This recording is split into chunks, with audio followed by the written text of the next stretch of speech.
Kabayan, magandang araw kabayan. Magkabit pala tayo kabayan ng bagong side mirror na siya kabayan ha. So pinalitan ko na. So na-ready na yan siya kabayan. Hindi ko na i-video.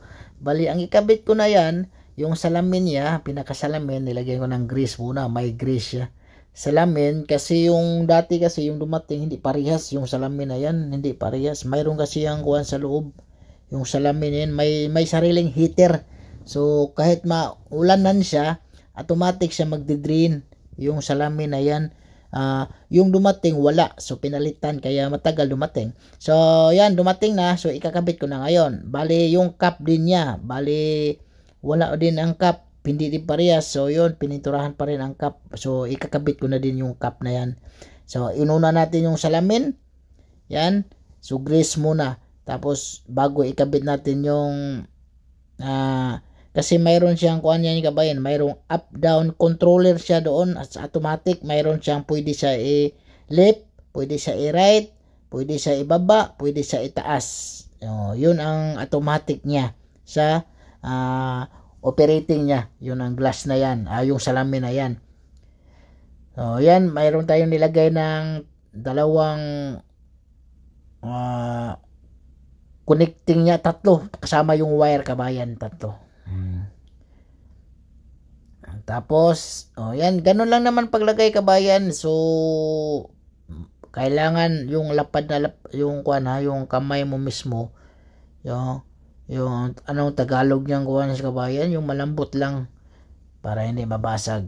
Tapos idiin mo lang, sabay diin, i-flat mo yung kamay mo sa pagdiin, okay na. So pagkatapos naman yan, yung subukan natin para makita natin kung gumagana ba siya.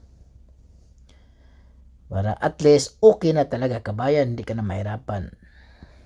So okay na. Tapos yung cap na ilagay natin. Yan o, bagong pintura yan sa kabayan ha, bagong cap din yan.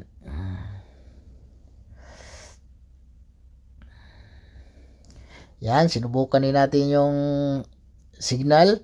Okay naman. Mas maganda talaga subukan kabayan kasi baka hindi mo na connect yung wire, delikado. So tanggalin naman ulit. So mas maganda i-check natin bago natin ikabit lahat. Yun, nakaipit lang naman yan sa kabayan. Yan, saglit lang tanggalin yung side mirror cap na yan.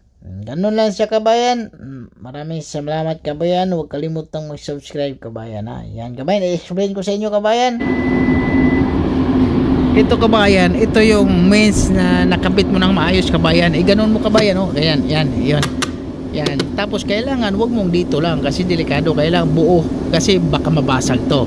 Subukan ko na dati to, nabasag, kaya pag diin mo ganon mo, tapos ganon mo lang. Tapos pag magtanggal ka, dapat ganyan. Hindi yung dito ka lang magtanggal, mabasag yan, mabali. Kailangan buo yan. Isabay mo yung dalawang kamay mo, dito isa, para hindi delikado pag mabiyak. Okay? Ganun lang kabayan ang technique pag nang si mirror.